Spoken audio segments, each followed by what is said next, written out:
หมายถึงว่าเพราะมีกองกำลังไม่ทราบฝ่ายไปถล่มพันธมิตรจนรัฐบาลพลิกขั้วใช่ไหมฮะผมว่าก็เป็นวัฒกรรมธรรมดาเสียแดงก็พูดประโยชน์แบบนี้มาเนิ่นนานแล้วนะครับ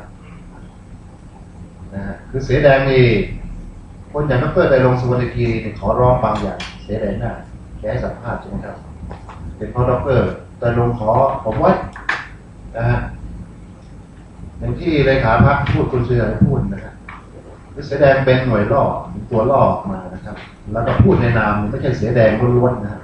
แต่พูดในนามของฝ่ายที่ล้มล้างรัฐบาลนะครับแล้วมือทำมือยิงM79ก็ไม่จำเป็นต้องเป็นเสียแดงแต่อยู่ในแผงหรืออยู่ในก้วนเดียวกันอยู่ในกลุ่มก้อนใหญ่ๆเดียวกันนะครับ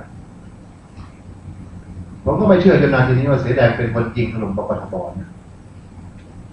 แต่เสียแดงรู้ว่าชุดไหนท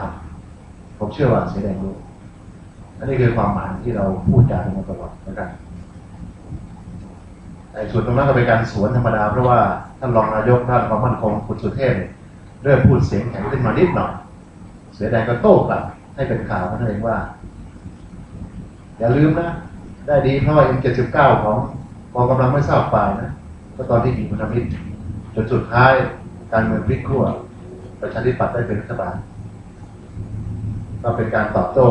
หน่อมแนมธรรมดาจะมีไหม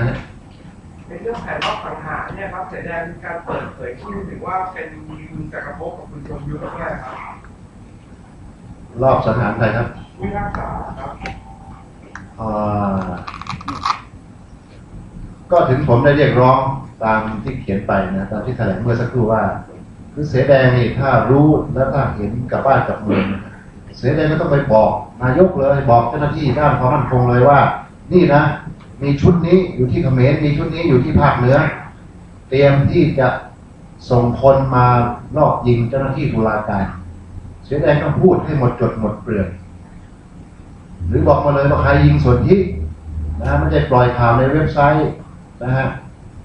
ทำให้ผู้คนสนใจนักข่าวก็ไปดูกันแต่ว่าเสือแดงก็ปล่อยคาราคาซังคือถ้าเป็นนักรบที่มีคุณธรรมนะฮะ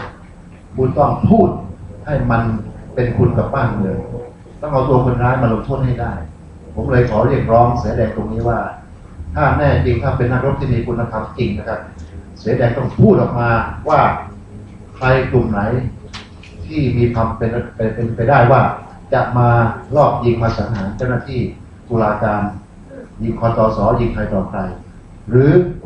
ในฐานราบ21คนไหนร้อยตีร้อยโทคนไหนที่ถูกส่งมาให้ยิงสนที่บางขุนพรหมเมื่อ17 เมษายนปีที่แล้วมองอย่างไรกับคุณทักษิณที่จะไปยื่นฟ้องศาลโลกหากเป็นคำตัดสินคดียึดทรัพย์คือมันตลกนะฮะอย่างที่ทางพรรคประชาธิปัตย์ก็แถลงกันนะมันสะท้อนความไม่รู้กฎหมายของคุณทักษิณนะครับมันไม่ใช่คดีที่จะต้องขึ้นสู่ศาลโลกได้นะครับไม่ใช่คดีอาญาระหว่างประเทศนะครับเป็นการพูดจากความไม่รู้นะครับผมคิดว่า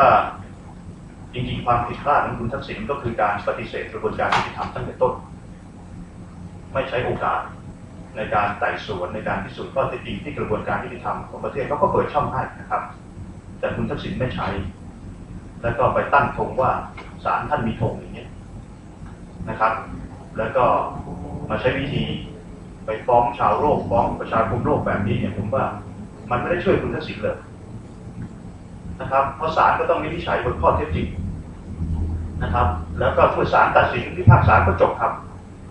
ไปศาลไหนในโลกนี้ไม่ได้แล้วถ้าถึงต้องไปยื่นคุณทักษิณจะไปยื่นไหนศาลในโลกเนี่ยนะครับไม่รู้ศาลน่าจะเปิดให้ยื่นหรือเปล่าเพราะตอนนี้คุณทักษิณเองก็เข้าออกประเทศอยู่ก็ลำบากอยู่แล้วนะครับเจ้าตัวยังอยากไปยื่นอีกมันเป็นไปไม่ได้อยู่แล้วนะครับอันนี้ในทางกฎหมายทำไม่ได้นะครับเป็นความไม่รู้ของคุณทักษิณเองครับคำถามอื่นไหมครับ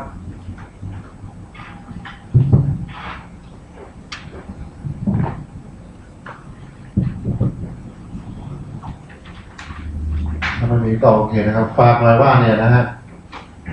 ผมเนี่ยได้เรียกร้องว่าเสือแดงนี่นะฮะเตือนภัยคนอื่นมาเยอะนะฮะ ก็ขอให้ระวังภัยตัวเองด้วยนะ วันพุธนะครับมีเสวนาที่นี่บ่ายโมงนะครับ วิทยากรไปบ้าง